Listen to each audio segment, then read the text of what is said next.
이거 하려고, 이 목소리를 내려고 지금 이 엄청난 일을 벌였단 말이에요. 짧은 시간에 교계가 다 연합했단 말이에요. 왜요? 바로 우리가 국가에 이것을 요구하기 위해서. 그런 의미에서 정치적 목소리를 담은 집회 예배가 맞습니다. 네, 행크 연구소입니다. 오늘은 12.7 연합예배에 대한 두 번째 논평의 시간을 갖도록 하겠습니다.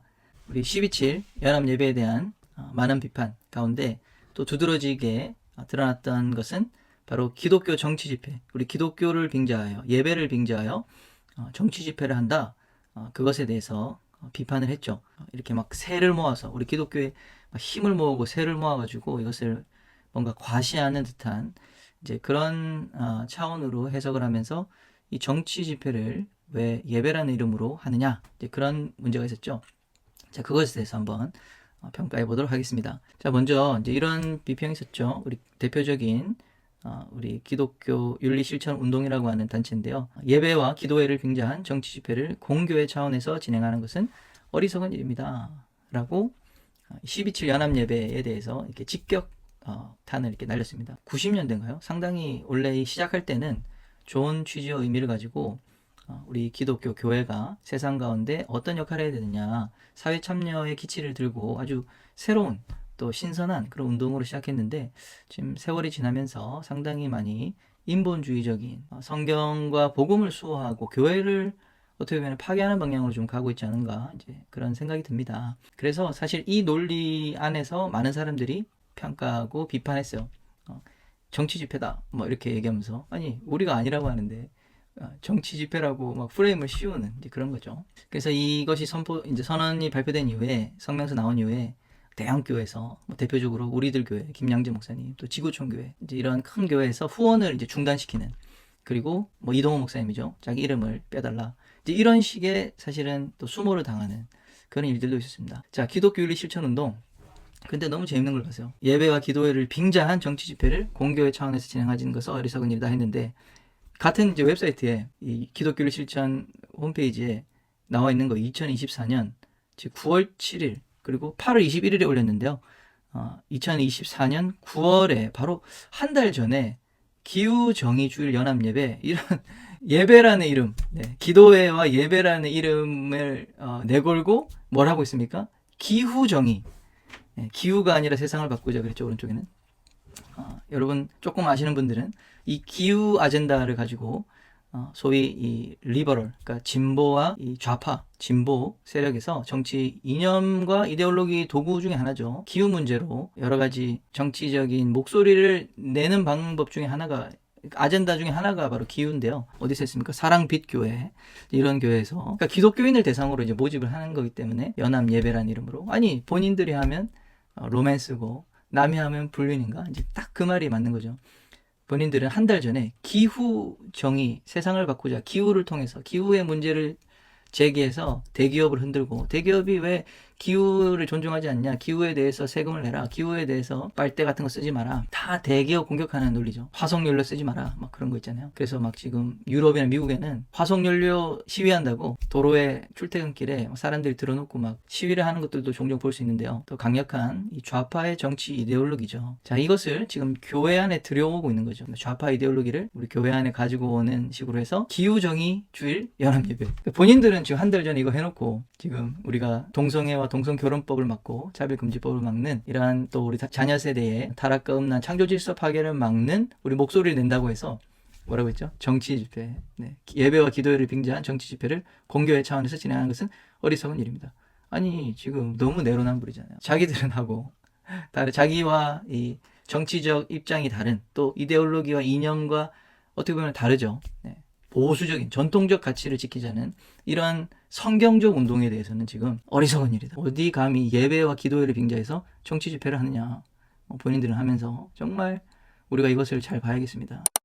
자, 그렇습니다. 지금 이제 이러한 목소리들이 얼마나 정치적인 목소리인지, 정치적 집회라고 매도하는 자들이 얼마나 정치적으로 그런 말을 했는지를 우리가 살펴서, 이제 우리가 지금 어떤 상황이냐, 이 12.7 통해서 어떤 지금 교회와 이 기독시민운동이 어떤 식으로 지금 양분화되어 있는지를 지금 보는 계기가 되면 좋겠습니다. 그래서 우리가 이 연합예배가 너무 눈에롭고 다 좋았고 찬양이 좋았고 이런 얘기를 하지만, 사실은 가장 중요한 게 왜 모였느냐, 바로 7월 18일에 대법원이 이 동성 결혼을 어떻게 보면 인정하는, 동성 결혼에다가 이제 축복하고 안수하는 그런 결정에 대해서 우리가 심각한 문제 의식을 느끼고 이거 하려고 이 목소리를 내려고 지금 이 엄청난 일을 벌였단 말이에요. 짧은 시간에 교회가 다 연합했단 말이에요. 왜요?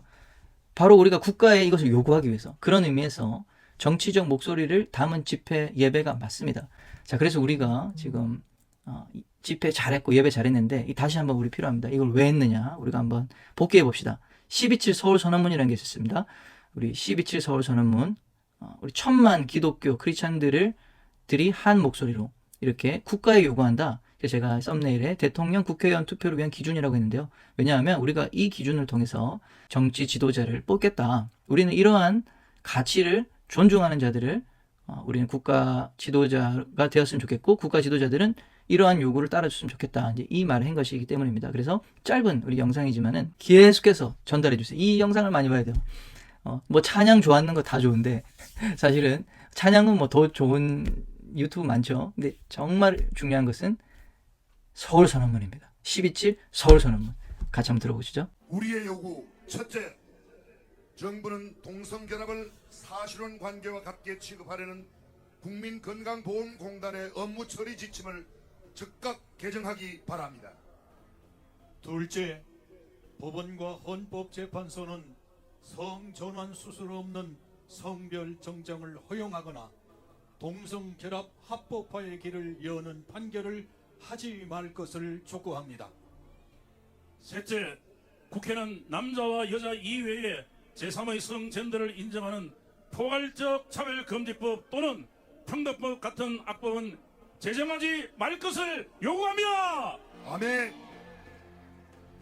넷째, 교육부는 초중등 교과서에 있는 동성애를 조장하고 성적 수치심을 일으키는 내용을 삭제하고 건강하고 교육적인 내용으로 대체해 주시기 바랍니다.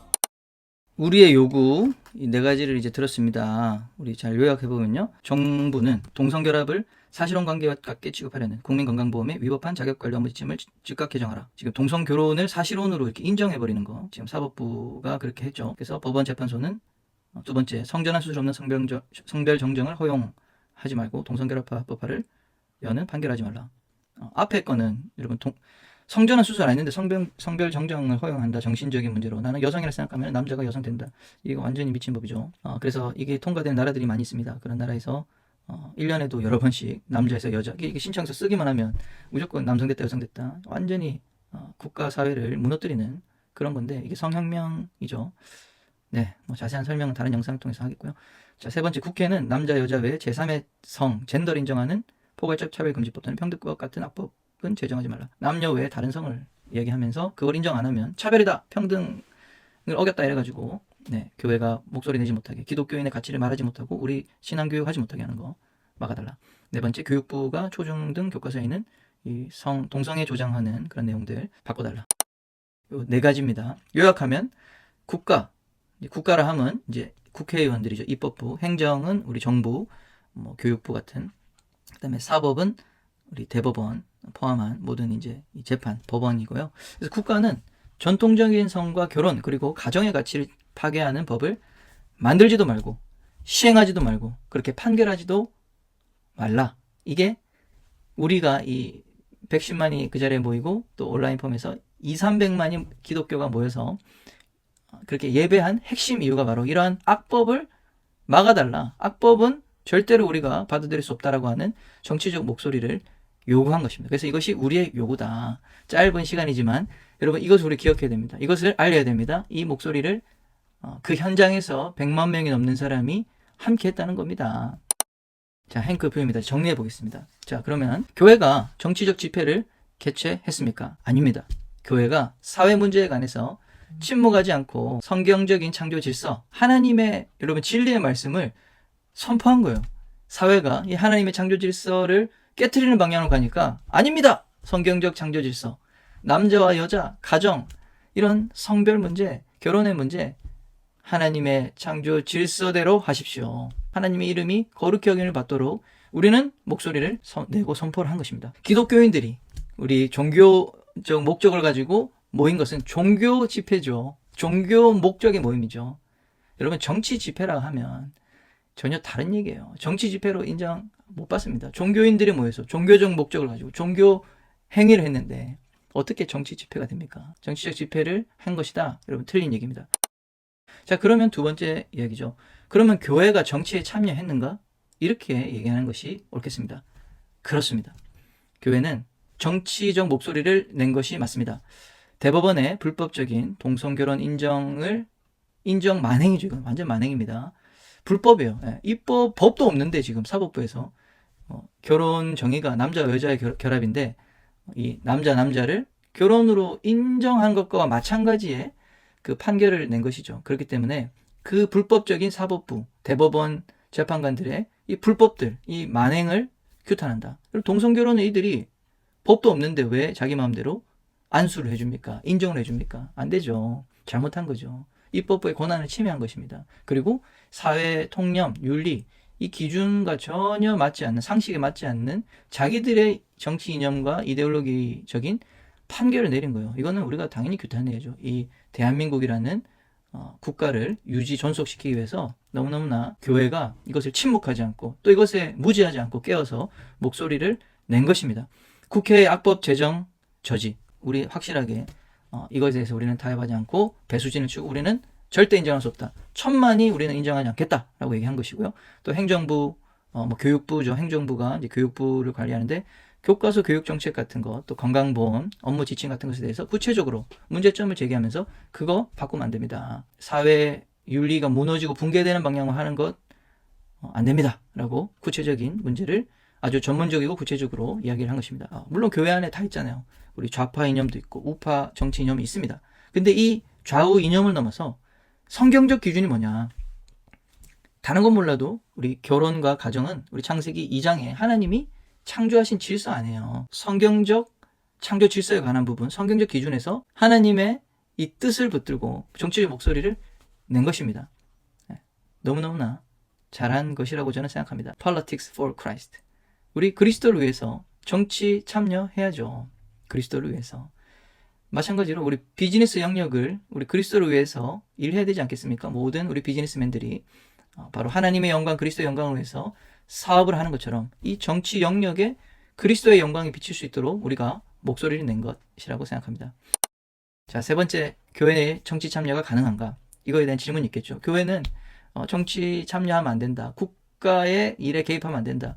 이런 식으로 오히려 가스라이팅을 해서 교회가 입을 다물게 하고 아무것도 못하는 무능한 존재가 되게끔 그렇게 만들려고 하는 시도들이 있는데요. 잘못된 생각입니다. 교회는 정치 참여할 수 있습니다. 그 이유에 대해서 말씀드리겠습니다. 첫째, 교회는 기독교 신앙의 자유를 제한하는 법을 막아야 할 의무가 있기 때문입니다. 지금 이 모든 것들은 기독교 신앙의 자유를 막는 방향으로 목소리를 내지 못하고 진리를 가르칠 수 없는 방향으로 가고 있기 때문에 막아야 돼요. 정치 참여를 해야 됩니다. 두 번째, 교회는 자녀 세대의 신앙교육을 할 수 없도록 제한하는 그런 법을 막아야 할 의무가 있습니다. 우리가 신앙교육, 우리 자녀 신앙교육을 못한다면 그런 법이 만들어지고 있는데 우리가 가만히 넋놓고 있는다? 그것은 우리의 책임을 다하지 못한 것이 우리 다음 세대에게 정말 부끄러운, 정말 얼굴을 들 수 없는 그런 무책임한 행동이기 때문에 우리는 반드시 이 행동을 해야 될 의무가 있습니다. 자, 세 번째, 신구약 성경은 정치 참여를 통해서 하나님을 영화롭게 할 것을 말하고 있다는 사실이에요. 너무나 놀라운 사실인데요. 조직 신학의 대가죠. 웨인 그루뎀, 피닉스 신학교 우리 종신 교수고요. 정말 뛰어난 분이십니다. 우리 조직 신학, 우리 신학교에서 대부분 우리 어떤 교단을 뛰어넘어서 워낙 탁월한 책이기 때문에 웨인 그루뎀의 조직 신학을 많이 배우시는데요. 이분이 또 이 정치 윤리에 관련된 아주 큰 책을, 두꺼운 책을 이제 출판했죠. Politics According to the Bible. 이 책 한글로도 번역되어 있습니다. 성경과 정치, 우리 조병수 박사가 우리 번역을 수고했는데요. 이 책에 보면 제가 이 책을 또 인용해서 제가 책을 또 지었습니다. 자, 이게 보이시죠? 그리스도를 위해 투표하라. 장선범 조입니다. 제가 작은 책이지만은 웨인 그루뎀 박사님의 글을 이제 인용한 것인데요. 이 글 내용 중에 이런 게 있습니다. 그루뎀은 신구약 성경을 살핍니다. 여러 성경 구절을 살피고 신학적인 것을 검토해서 조직 신학자니까 이렇게 얘기해요. 놀라운 결론을 얘기합니다. 하나님의 말씀으로 세속 정부를 향해 영향력을 미치는 정치 참여는 성경 전체를 관통하는 핵심 주제다라고 말했어요. 놀라운 얘기죠. 예를 들어 볼 거예요. 모세가 우리 바로를 향해서 목소리를 냈죠. 우리 여호와 하나님께 예배할 자유를 달라. 우리는 가겠다. 뭡니까? 정치 참여죠. 요셉이 이 이집트의 총리가 되어서 여호와 하나님의 이 거룩한 하나님의 뜻을 따라갔던 것, 그런 이제 조언을 했던 모든 일들이 바로 세속 정부에 영향을 미치는 정치 활동이었죠. 다니엘도 그랬죠. 심지어 다윗 같은 사람은 왕이 되죠. 왕이 됐고, 우리 수많은 선지서는 뭡니까? 그 당시에 국가의 왕들, 세속 정부, 세속 왕을 향해서 우리 하나님의 진리를 선포하기도 하고 경고를 선포하기도 하고 영향을 미치는 행위죠. 신약은 어떻습니까? 우리 구약의 마지막 선지자인 세례 요한부터 결국 세례 요한도 정치적 목소리를 영향력을 미치다가 순교당했죠. 사도 바울도 벨릭스 각하죠. 감옥에서도 이 하나님의 진리, 예수 그리스도에 대한 진리를 또 윤리를 전하면서 그런 이야기를 가감없이 했다는 것을 우리가 알 수 있습니다. 그래서 이게 너무 많은 거예요. 비즈니스 선교는 진짜 조금 나오거든요. 진짜 조금 나와요. 우리 텐트 메이커 뭐 이런 거 우리 바울이 천막을 만들면서 했다. 근데 우리 비즈니스 선교 있잖아요. 근데 이 정치 참여가 압도적으로 많습니다. 압도적으로. 자, 그러다 보니까 이 웨인 그루뎀 우리 학자가 이렇게 얘기한 거예요. 성경 전체를 보니까 하나님 말씀으로 세속 정부를 향해서 영향력을 미치는 정치 참여는 성경 전체를 관통하는 핵심 주제다. 그러니까 우리 교회가 이 세속 정부의 변화를 향해서 잘못된 변화를 할 때 선지자적인 목소리를 내는 것은 이거는 하나님을 영화롭게 하는 정치 참여다라는 것을 말하는 것이죠. 자, 네 번째, 교회가 이념 갈등의 상황 속에서 여전히 성경을 하나님의 말씀으로 믿는 복음적 교회 기독교인이 대세라는 점을 확인했습니다. 사실상 우리 복음적인 교회와 기독교인, 그러니까 성경을 하나님의 말씀 그대로 믿는 그런 신앙인과 교회가 압도적으로 많았다는 것을 보여주는 이제 지표였습니다. 하나님의 말씀이 틀리지 않는 무오한 말씀 그대로 믿는 거예요. 이걸 반대하는 신학을 믿는 사람들은 자유주의 신학이죠. 성경에 기적이 없다고 믿고 동성애, 우리 심지어 소돔과 고모라 이야기는 동성애죄가 아니라 그냥 그 강자가 약자를 억압하는 그런 의미에서 성폭행이지 동성애 범죄를 얘기하지 않았다. 뭐 그런 식으로 다 문화적으로 이렇게 해석을 해서 하나님의 이 본질의 가치를 훼손시키거든요. 그런데 그런 사람은 소수입니다. 여전히 우리 한국교회는 우리 진리의 말씀, 우리 말씀 그대로를 믿고 살아가는 자들이 압도적으로 많다. 이것을 보여주는 12.7 연합 예배였습니다. 네, 다섯 번째입니다. 신학이 좌우 정치 이념의 도구로 지금 전락시키는 일들이 일어나고 있습니다. 올바른 정치 신학의 정립이 필요합니다. 왜요? 지금 이 올바른 성경적 정치 목소리 내려고 하니까 이 정치적 집회한다고 막 신학적으로 공격을 해요. 사실은 그 예배를 지키려고 하는 게 아니거든요. 지금 이들이 뭡니까?